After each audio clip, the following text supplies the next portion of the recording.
This is Jessica. She weighs 230 pounds and she is 5'11" prior to pregnancy. Today, she's at the doctor to see how her pregnancy is doing. This is Dr. Brian Goldman. She is a general practitioner and who Jessica is seeing today. Jessica? Jessica has trouble moving on her own. Thank you. At the beginning of her appointment, Jessica gets weighed and the doctor figures out her BMI. Jessica, please step on the scale.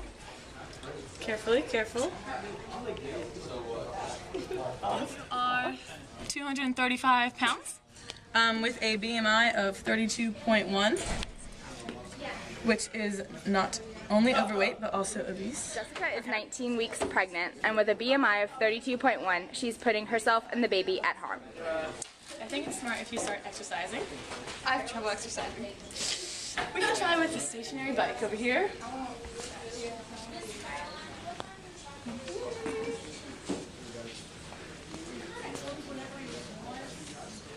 Now what? You have to get on the bike. Jessica has trouble exercising. You can do it, Jessica. I can't see my feet. You can do it, Jessica. You got it, Jessica.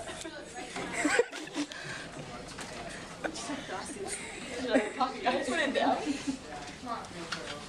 This is bad. Okay. Okay, now just try a slow pace first. Move it around.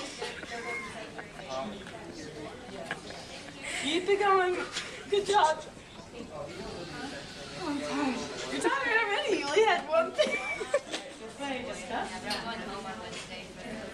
Break holiday thing. Yeah. In practice, his kids call him out. We borrow.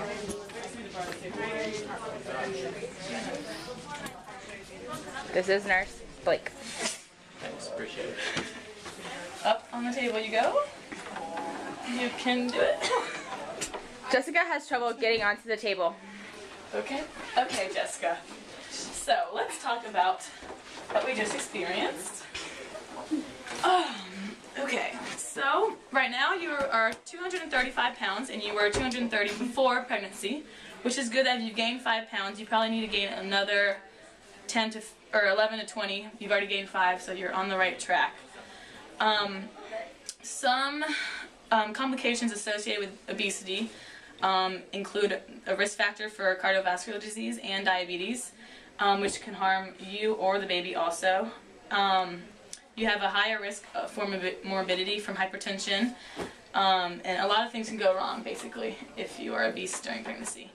You can have high blood glucose levels, high blood pressure, high blood levels, insulin, and insulin resistance. It can also affect your baby by he or she will have childhood obesity. She's kicking later. Oh, she's kicking. Oh, she's kicking. The baby's nice, kicking. Nice. You can have some shoulder dystocia and stillbirth. So basically, we need to do some things here for change. I see that you have trouble eating fruits and vegetables. What do you eat? Well, my child's name is McDonald, so if that says anything about my kind of diet. Oh, McDonald, that is a very cool name. Okay, well, first we need to get off the starchy foods and meet your nutrition needs a little better. Okay. I would say consume a variety of basic foods. You should definitely try to participate in physical activity. We tried a little bit on the bike. We can get there. And you need to maintain appropriate levels of weight gain for the baby. I say you consume small, frequent meals and beverages. You should try to avoid fried and high-fat foods. High-carb foods are easier to tolerate. You need to try to get out of bed slowly in the morning. Slowly? And, yes. In case you fall, like, don't want to be hurting McDonald.